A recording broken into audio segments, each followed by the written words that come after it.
Guess which show I'm talking about today? Guess which show? It's a show that's right behind me. It's a show that's right behind me. It's Pippin.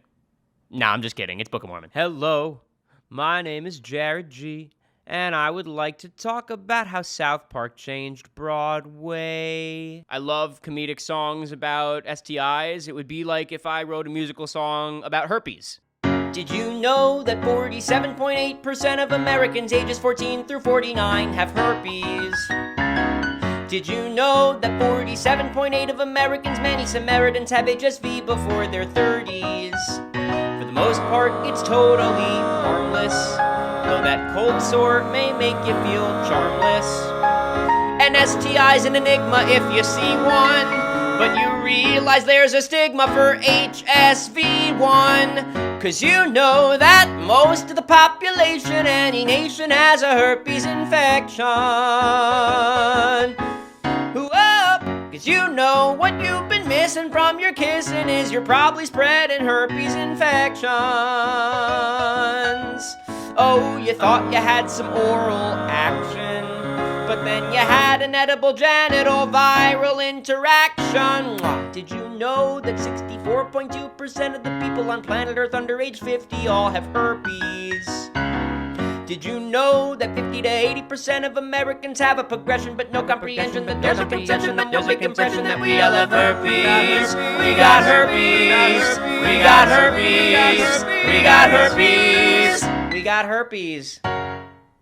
Yeah, I guess I have this cold sore right here, and I have to get it checked out. Oh, sorry, we're back. Okay, sorry about that. Today we're going to be talking about how a little adult cartoon named South Park changed Broadway for good. Wait a minute. We are forgetting some critical pieces on my desk. Thank goodness. My ACDC brain. So how did an adult animated cartoon named South Park change Broadway with the Book of Mormon? We're going to get into it. As you may or may not know, Matt Stone and Trey Parker met in college in Colorado, where South Park takes place. But the two have had a love and fascination for musicals since the beginning of their relationship, and it's evident in their work. In 1993, the two collaborated on their first movie musical, Cannibal, the musical. Cannibal is loosely based on the true story of Alfred Packer, who was a cannibal, and it's a musical that the two of them made. But the big item that Matt Stone and Trey Parker really worked on was South Park. And South Park is so musical. There are so many musical songs within the show South Park. Some really good musical songs as well. Just to rattle off a few, we have Let's Fighting Love. Let's Fighting Love. Which you might remember from the kind of anime hentai episode where they got a star stuck in Butter's eye. We also have a prostitute song. But a prostitute is someone who'll love you no matter what you are, what you look like. But a prostitute is someone who would love you no matter who you are, what you look like. We also have, well, Kyle's mom is a big fat bitch. She's the biggest bitch in the whole wide world. She's the biggest bitch. She's the biggest bitch. She's the biggest bitch in the whole wide world. I'm getting pretty sick of him calling my mom. Well, Kyle's mom's a bitch. She's a big fat bitch. She's the biggest bitch in the whole wide world. She's a stupid bitch and everyone's a bitch. She's a bitch to all the boys and girls. We also have Shut Your Fucking Face, Uncle Fucker. Shut your fucking face, Uncle Fucker. You're a cocksucking ass licking Uncle Fucker. The South Park film is a huge musical. Even Satan sings a very lovely ballad. Up there, where babies burp and flowers bloom. Everyone dreams I could dream too. Up there, up where the... We have some more recent South Park songs, such as My Safe Space. Everyone likes me and thinks I'm great in my safe space. My safe space. We also have Mr. Hanky, the Christmas Pooh. Mr. Hanky, the Christmas Pooh, small and brown, he comes from you. Boogers income, boogers income, boogers income, boogers income. Get yourself ready for some boogers and cum. Boogers and cum. That's called a Yelper special. Boogers and cum. Say, what's that on your pretzel? It's hard to be a Jew on Christmas. It's hard to be a Jew on Christmas. My friends don't let me play in any games. So as you can see, South Park is chock full of songs, musical songs, just like many adult animated cartoons are full of songs, like Family Guy, The Simpsons, even Rick and Morty. They all have songs. The South Park movie, Bigger, Longer, and Uncut, was a musical. So South Park, Bigger, Longer, and Uncut comes out in 1997, produced by Scott Rudin. Scott Rudin would also be producing Matt Stone and Trey Parker's next big film, Team America World Police. In the summer of 2003, Matt Stone and Trey Parker came to New York City to discuss their script for Team America with Scott Rudin. Let's remind ourselves, Team America is also a musical. They have some really fun songs in Team America, like America, fuck yeah! And of course, there's the lovely parody of Rent called Least the Musical, where we have one of my favorite lines, but I'm just a Broadway actor.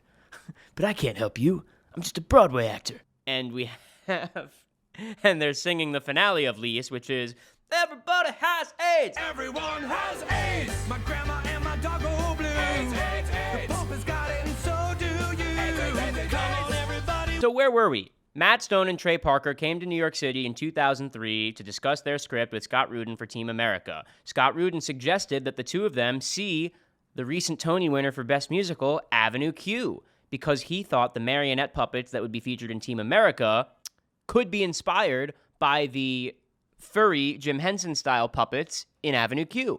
Matt Stone and Trey Parker come to see Avenue Q on Broadway. Robert Lopez and Jeff Marks happen to be there, and they spot Matt and Trey in the audience and introduce themselves. The four end up getting drinks afterward and end up talking about a passion project of theirs, all about Mormons. The Book of Mormon. They've had a fascination with Mormons, so they wanted to make a musical about Mormons. For research purposes, the four of these men took a field trip to Salt Lake City, Utah to actually study and interview missionaries and ex-missionaries from the Church of Jesus Christ of Latter-day Saints. It's called doing the work. It's called doing the work. Doing the true work. After an argument between Parker and Marks was separated from the project, and a deal was cut. For the next few years, Robert Lopez, Matt Stone, and Trey Parker continued to iron out the details of the Book of Mormon. There was a lot of hopping back and forth between LA and New York, and they had to work between the South Park season schedule. There were a lot of different songs that were cut in the process, like a song called Family Home Evening. They changed the warlord's name to ultimately General Buttfucking Naked instead of General Coney. Originally, Jason Moore was slated to direct the show, the original director of Avenue Q. He eventually left the project, and other directors were shopped around, such as James Lapine, who wrote the book for the original Into the Woods and Sunday in the Park with George. Finally, the producing team recruited Casey Nicholaw. At the time, Casey Nicholaw had directed The Drowsy Chaperone, one of my favorites, and he had choreographed for Spamalot. He would later go on to direct and choreograph Something Rotten, Aladdin, Some Like It Hot, handful of shows, handful of musical comedies. Robert Lopez kept pushing to workshop the show, which I think confused Matt Stone and Trey Parker because although they understood musical storytelling, they had never actually worked in a Broadway musical space. A lot of different workshops took place, some for just families and friends, some for more industry professionals. They spent hundreds of thousands of dollars on their own money to get this going. Eventually, they settled on Josh Gad and Andrew Rannells to be in the final workshops of the show. Gonna do it with a girl, a special girl who makes my heart kind of flutter, makes my eyes kind of blur. Scott Rudin and Ann Garofino ultimately booked the Eugene O'Neill Theater on 49th Street and 8th Avenue, on 49th Street, just east of 8th Avenue, where the show now still plays today. The show was budgeted for $11 million and came in under budget at $9 million, which is dang impressive. People hailed this show as actually having the perfect blend of making fun of musicals and having a genuine approach to musicals, and that's kind of what makes it great. Ben Brantley of the New York Times said this was kind of the first show to achieve that since Mel Brooks is the producers about a decade before then.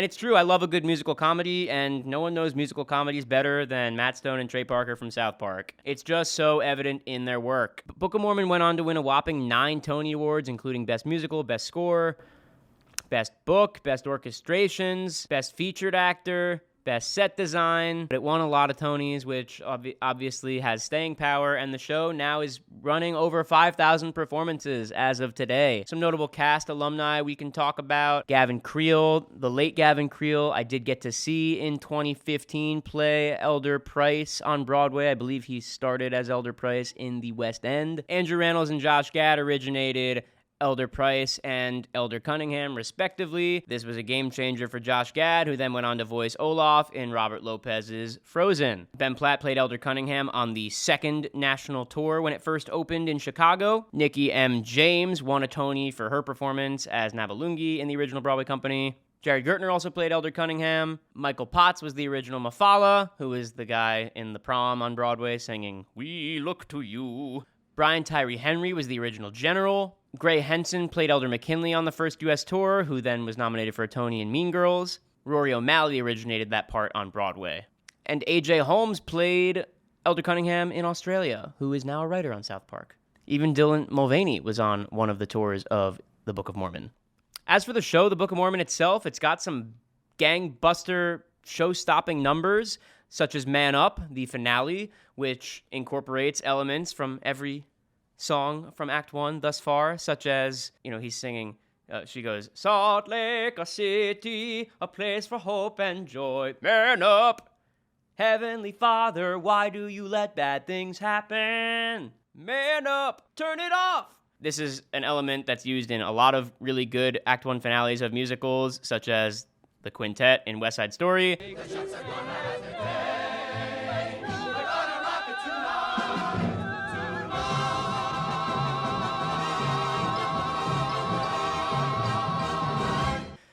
Matt Stone and Trey Parker used this technique in South Park, Bigger, Longer, and Uncut, which is a one-act movie, but there is a clear moment where they have all the songs going at once.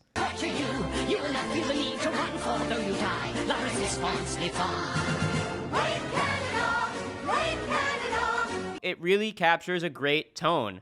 Like I was saying, it approaches comedy and faith genuinely while also commenting on itself and commenting on its own absurdity. It came at a time just after the recession of 2008 where people were feeling a little bit unhopeful. And here you have a comedic musical about faith that knocks religion but still seems faithful and optimistic and hopeful. And I think that's what still resonates with audiences. People love comedy, and they love being able to see it again and again and again. That's why comedy is so popular, because you can rewatch Friends again and again. You can rewatch South Park again and again.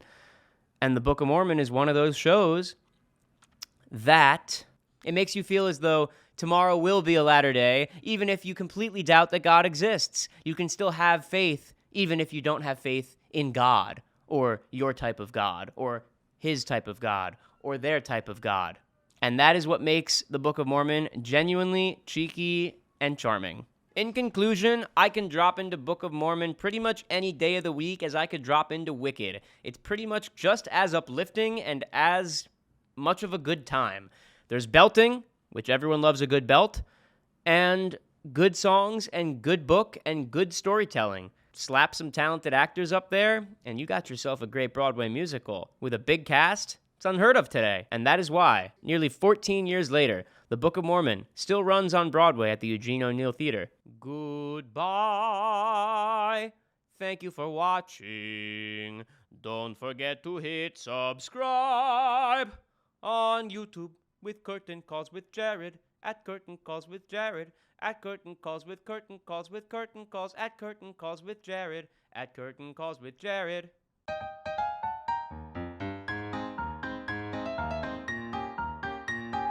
Curtain Calls.